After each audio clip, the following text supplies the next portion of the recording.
Bonsoir à tous, bienvenue sur BFM Marseille-Provence. Si vous nous rejoignez à l'instant, Marseille Politique, comme tous les jeudis, votre rendez-vous pour faire le tour de l'actu politique provençale. Ravi de vous accompagner ce soir avec mon invité René Raymondy. Bonsoir. Bonsoir. Merci d'être avec nous, maire de Fos-sur-Mer. Marseille Politique, c'est parti.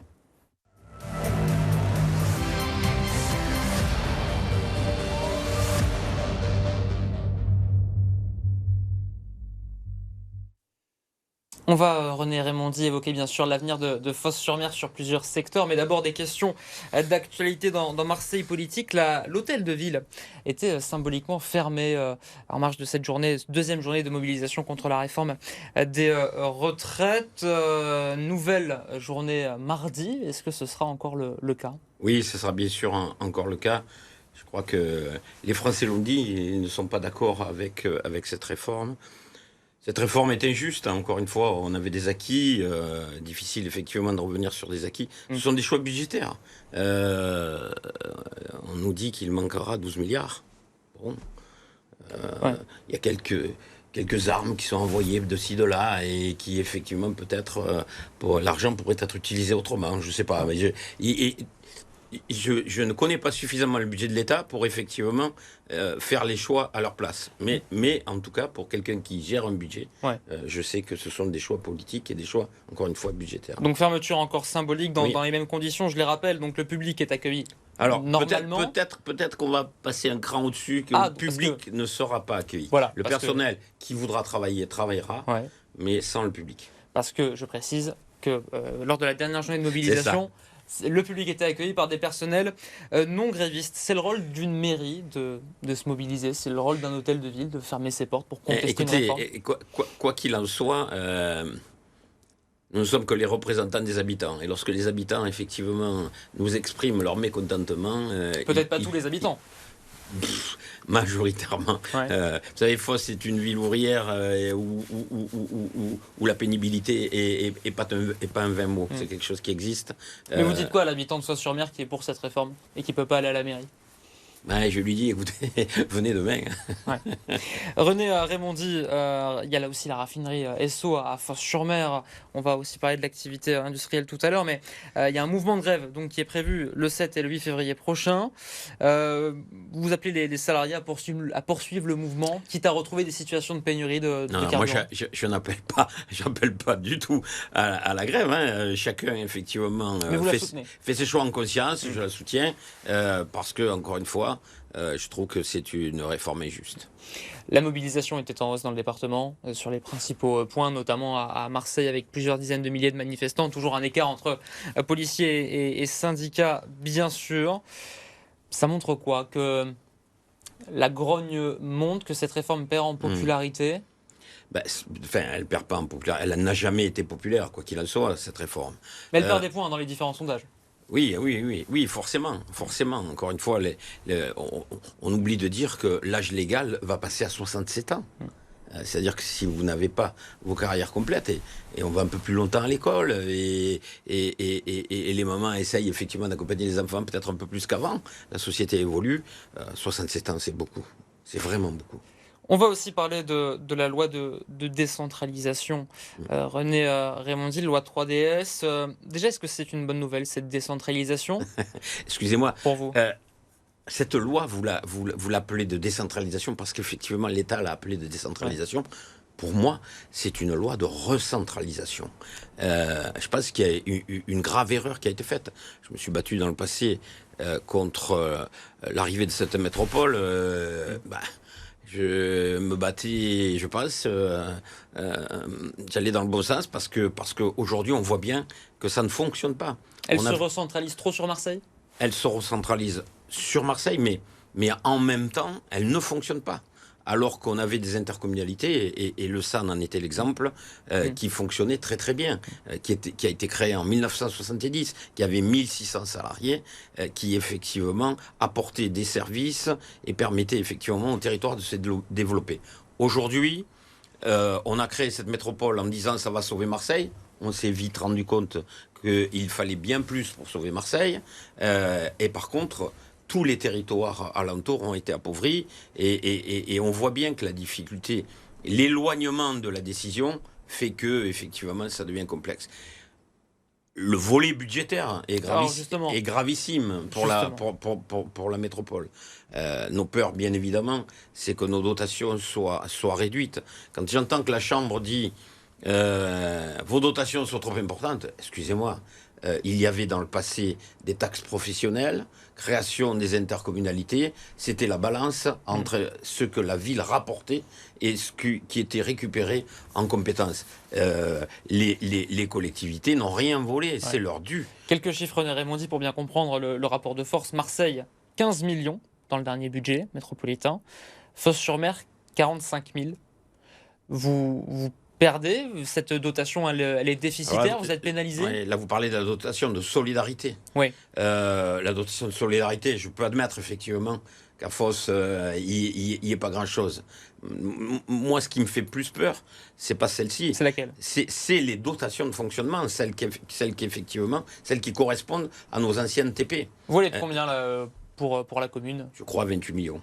28 millions. Mais encore une fois, Fos rapporte à la métropole beaucoup plus, ouais. de par son activité, de par son sacrifice du passé.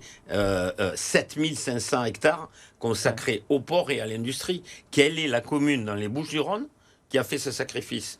C'était la Camargue, c'était la Crau. Donc le sacrifice, il est évident. Il n'est pas anodin ce mot sacrifice, René Raimondi. Oui, c'est clair. Aujourd'hui, vous parlez presque avec regret. Ou vous demandez juste une reconnaissance, peut-être? J'étais tout petit. Aujourd'hui, j'allais dire que les jeunes industriels, on les a acquis. Et aujourd'hui, on est à l'inverse. C'est-à-dire qu'on se dit, puisqu'on y est, il faut aller au bout des choses. Bien évidemment, on ne veut pas être sacrifié, là aussi, sur l'autel de la pollution. Bien évidemment, il faut que cette zone évolue. On va en parler. Et voilà, on est à ça. Mais quand on parle de solidarité, moi, ça a été mon expression à la métropole. Je leur ai dit, la solidarité, ça n'est pas que financier. Je reviens sur ce dossier. Il est anecdotique, mais quand Marseille veut créer son incinérateur, il le fait chez le voisin. Qu'ils ne viennent pas pleurer aujourd'hui qu'ils n'ont pas de manne financière. L'usine de déchets rapporte bien évidemment au territoire aussi. Vous le disiez, 28 millions de budget de fonctionnement. Vous craignez de perdre combien avec cette loi? Je sais toujours pas. Parce qu'effectivement, les choses sont floues. Il y a des conférences métropolitaines des maires, mais personne aujourd'hui n'est capable de savoir ce qui va se passer. On n'est plus au centre de la décision. On est écouté, pas souvent entendu, mais on est écouté. Mais voilà, encore une fois, c'est ce que je vous disais tout à l'heure. On parle de décentralisation et malheureusement, moi j'ai ce sentiment d'une recentralisation au détriment des communes, avec un système presque préfectoral. C'est-à-dire que c'est plus les élus qui pilotent, c'est l'administration. Ouais. Et ça veut dire que la métropole on parle souvent de Marseille sous tutelle, on s'interroge. La métropole est sous tutelle, selon vous, de l'État? Oui. oui, de fait. C'est une erreur. Franchement, la création de la métropole est une erreur.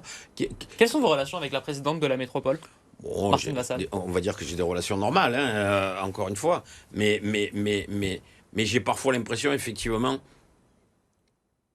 que l'éloignement de ma commune fait qu'on n'y s'y intéresse pas beaucoup. Et pourtant, encore une fois, c'est là que l'avenir du département peut aussi se passer. Il y a d'autres endroits, bien évidemment. On n'a pas l'exclusivité. On a d'autres sites industriels comme Berre, comme Martigues, Port-de-Bouc.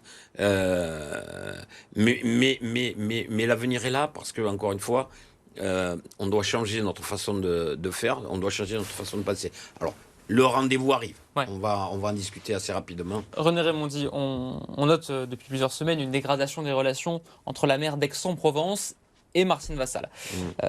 Se pose la question de savoir si Aix compte quitter la métropole. Sophie Joissains se posait clairement la question. Elle a encore quitté la séance il y a quelques jours de ça. Est-ce que vous voyez quitter la métropole? Est-ce que c'est une solution que vous envisagez aujourd'hui? Écoutez, je vous disais tout à l'heure que Fos, c'était 7500 hectares de zones industrielles qui sont hors métropole. La ville de Fos, elle est très peu dans la métropole finalement. La quitter, on nous a obligés à y rentrer. on ça, donc vous pouvez pas nous forcément la laissera quitter. pas sortir. Voilà. Voilà. Si effectivement on pouvait le faire, peut-être qu'on le ferait, hein, et volontiers, parce qu'encore une fois, et c'est pas la faute à Martine Vassal, euh, c'est une mauvaise chose que d'avoir créé cette métropole comme elle a été créée. On pouvait effectivement travailler sur des coopérations transversales, le transport, le développement économique, etc., mais garder nos entités. On pouvait regrouper certaines entités. Le SAN et la CAPEM pouvaient bien évidemment se rapprocher. On l'a pas fait, on l'a mal fait. Aujourd'hui, et hier, un conseiller d'État me le disait, effectivement, ils reconnaissent que c'était pas une bonne chose. Vous le disiez à l'instant, la ville rayonne de par son activité industrielle. On en parle évidemment dans la seconde partie de Marseille-Paul. D'abord, cette ville elle rayonne aussi culturellement. De grands événements cette année, René Raimondi, et notamment un nom que vous avez annoncé en grande pompe, c'est le cas de le dire, Orelsan, à Parsemin, le 8 juillet prochain. Ça, c'est un gros coup, ça. Oui, bon, on a les équipements qui nous permettent de le faire. Ouais. Euh, Ça montre que la ville est attractive. oui, Orelsan est cher, mais comme on peut accueillir plus de 14 000 personnes, au bout du bout, je ne veux pas vous dire qu'on va équilibrer, mais on ne sera pas loin d'équilibrer, avec un tarif qui sera modeste, hein, avec 25 euros, on va passer. Il coûte combien, Orelsan? Orelsan, ça coûte entre 60 et 80 euros d'habitude. Ouais. Mais de le faire venir ici. 300 000 euros. 300 000 euros Oui, pour la venue d'Orelsan. oui. Le stade Parsemin, il se remplit à combien? On va mettre 14 000 personnes. Donc on fait le compte. On fait le compte, ça fait 300 000. Bon, c'est pas la seule dépense qu'il y aura, hein, bien évidemment. Il y a toute l'organisation autour qu'il faut faire. Quels sont les autres événements, les grands événements, les temps forts de cette année 2023 à Fos-sur-Mer? Ah ben nous, on continue effectivement dans la trajectoire qui a toujours été la nôtre. Nos fêtes du 15 août, où, bon, c'est Noah qui viendra. C'est pas la même affiche, mais c'est pas le même public non plus. Ouais. Il en faut pour tout le monde. Nous, on a la chance d'avoir effectivement un parc d'attractions qui est là tout l'été. On a la chance d'avoir au niveau culinaire les terrasses du port. Voilà, Fos est une ville. On démarre par la fête de l'accro, à rappeler effectivement ce qu'était la ville de Fos dans le passé. Voilà. L'activité repart là avec. Oui, là on est sur après une situation Covid, normale. Oui. On a laissé passer une normale. saison estivale, une saison Deux même. hivernale, même deux. Voilà. Là on est sur des. Là on est revenu à une activité normale, avec malgré tout un souci budgétaire. Parce que bon, le coût énergétique est important. Ouais. C'est à peu près 700 000 euros pour la ville de Fos de dépenses supplémentaires. Et puis bien évidemment, le quotidien qui est plus cher, hein, les denrées alimentaires. Donc ça a un impact pour ça les sur le repas. fonctionnement ou vous reniez entre guillemets On rogne. J'ai fait mes vœux cette année sans apéritif. Ah. C'est symbolique, parce que c'est pas des sommes extraordinaires, mais c'est 12 000 euros qui ont été économisés. Je pense supprimer. Il y a quelques petites manifestations qui vont être supprimées. Ouais. Voilà, on gère. C'est le début de mon propos. Ouais. C'est comme pour la réforme des retraites, il faut gérer. Autre temps fort, autre secteur qui rayonne, même si l'année n'est pas glorieuse pour Fos Basket. Ouais, on est toujours dernier de. Mais c'est pas grave ça. Moi, Moi, je reste toujours optimiste. L'an dernier, on était à peu près au même niveau à cette période. Fos, c'est une ville de 17 000 habitants. Ouais. Quel bonheur. Ça fait déjà 2 fois qu'on est en élite. Donc ça prouve effectivement qu'on a le niveau et qu'on est capable de pouvoir le faire. Bon, si on a une petite redescente, on remontera. C'est pas un souci. La population est de plus en plus derrière. Non, il y a cette ferveur. Il y a une belle émulation qui commence à se faire. On a des groupes partenaires, et donc des entreprises qui commencent à être de plus en plus nombreux autour de nous. Ouais. Voilà, c'est bien. Ça fait partie, encore une fois, de ce...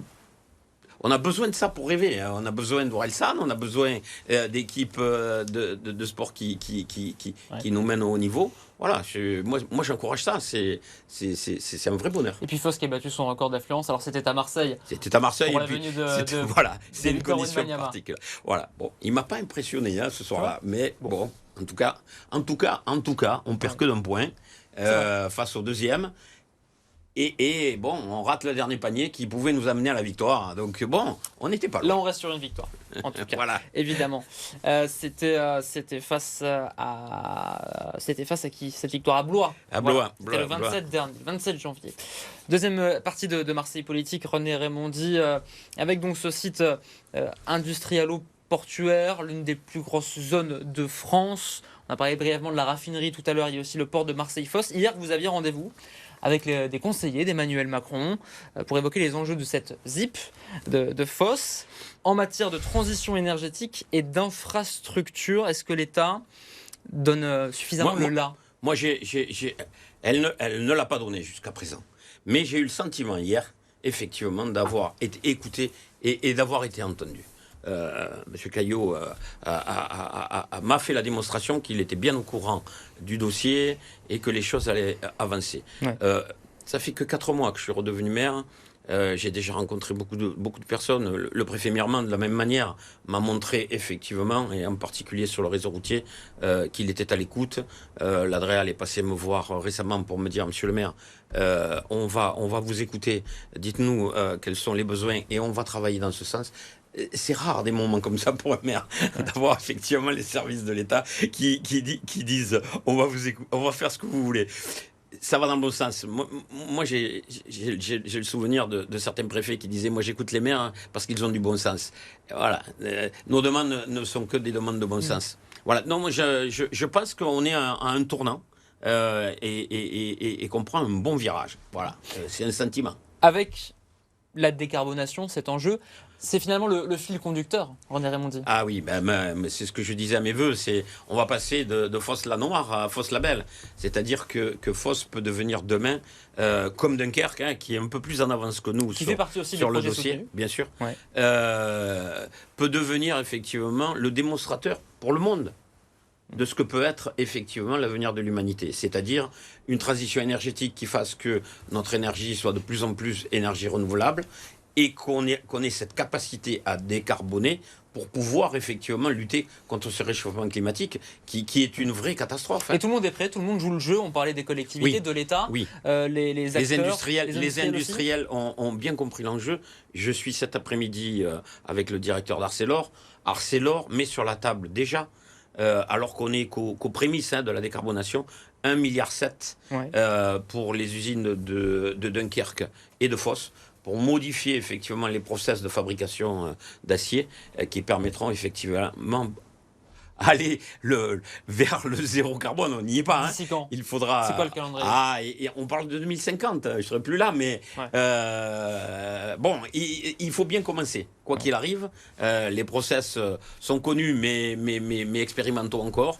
Donc, mais moi, j'ai le grand bonheur de voir d'abord l'État. Qui effectivement, sur le projet ZIBAC, met 4 millions sur la table. Les industriels de la zone mettent 3 millions.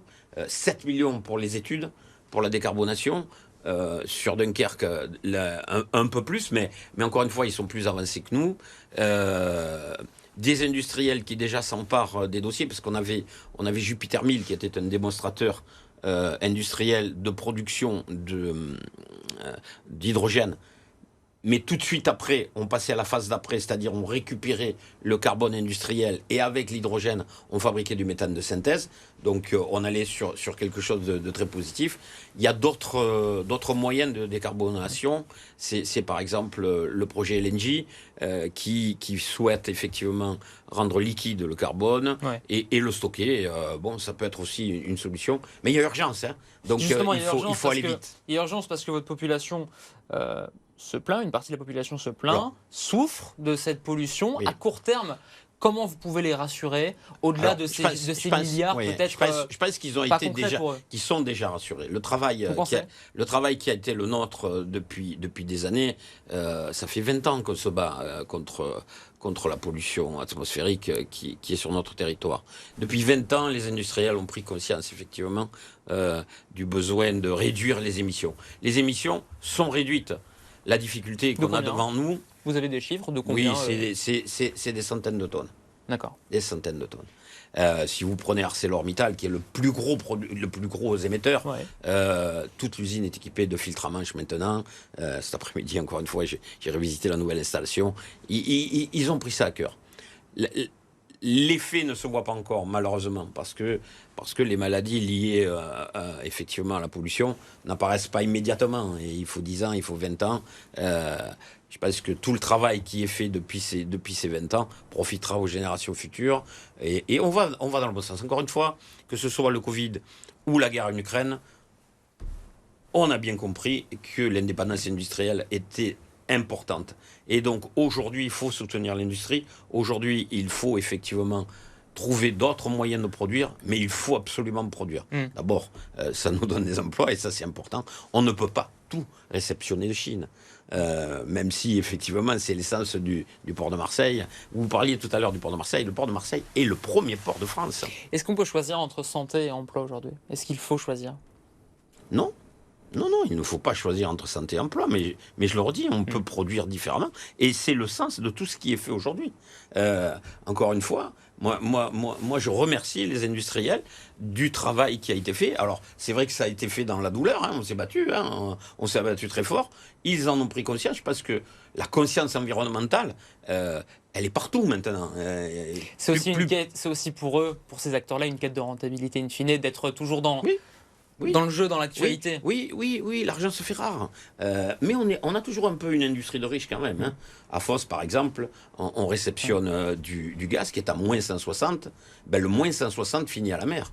De la même manière, vous avez des usines à chaud qui effectivement refroidissent et renvoient la chaleur à la mer. Tout ça, il faudra bien qu'un jour, on s'y penche et qu'on le récupère. On a opposé santé et travail. Est-ce qu'on peut opposer économie et écologie? Est-ce qu'on doit choisir à court terme? Dans un monde parfait, j'imagine que la réponse est non. Est-ce qu'aujourd'hui... Alors moi j'aurais tendance à vous dire que là, en tout cas, dans l'instant où on parle, et c'est ce que j'ai demandé, je choisis effectivement l'économie, parce qu'on en a besoin. Plus que l'écologie? Oui. Mais alors, on n'est pas sur le même thème. C'est-à-dire que là, je ne parle plus de pollution atmosphérique, je parle effectivement du lézard, du crapaud, de la saladelle de Girard, etc., etc. On est sur une zone d'exception. En France, il n'en reste plus beaucoup de zones comme ça, où effectivement, on a ce gène industriel maintenant, où on peut produire. Je crois qu'à un moment donné, là, il faut qu'on soit plus souple sur l'accueil des entreprises. Encore une fois, toutes les entreprises qui prospectent à Fos sont des entreprises qui vont dans le bon sens de la transition énergétique et encore une fois de la lutte contre le réchauffement climatique. Et donc oui, dans ce cadre-là, il faut s'asseoir sur, encore une fois, il faut effectivement faire des compromis. Faire des compromis. Ça a commencé. Ça a commencé, il y a une loi qui a été votée en décembre et qui dit, lorsque effectivement on va dans le sens de la transition énergétique, on peut s'asseoir sur la loi littorale. Donc ça commence, ça a été voté. Ça va à contre-courant par rapport à l'ère du temps, par rapport à cette prise de conscience citoyenne. Oui, je ne dis pas qu'il faut que ça se fasse partout. Mais je pense, encore une fois, que sur les territoires industriels, il faut qu'on puisse alléger, qu'il y ait des mesures compensatoires.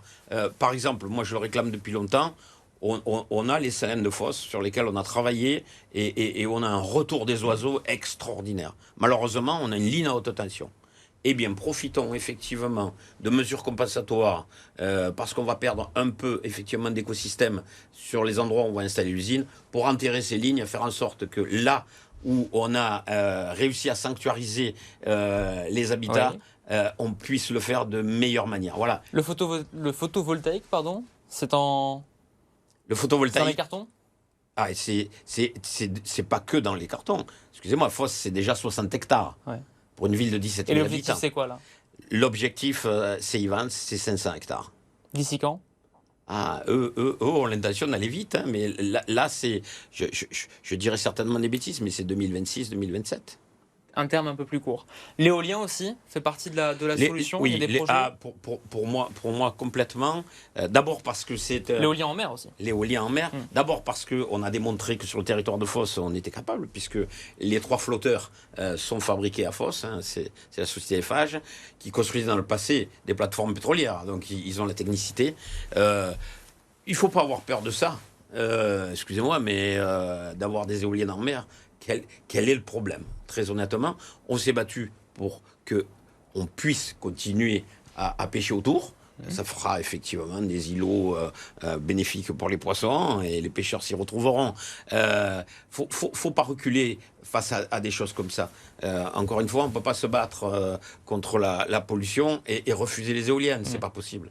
Merci beaucoup, René Raymondi, d'avoir été à l'invité de ce nouveau numéro de Marseille Politique que vous retrouvez évidemment sur l'application et le site de BFM Marseille-Provence. Vous restez avec nous, l'actualité provençale revient dans quelques instants et Marseille Politique revient évidemment jeudi prochain.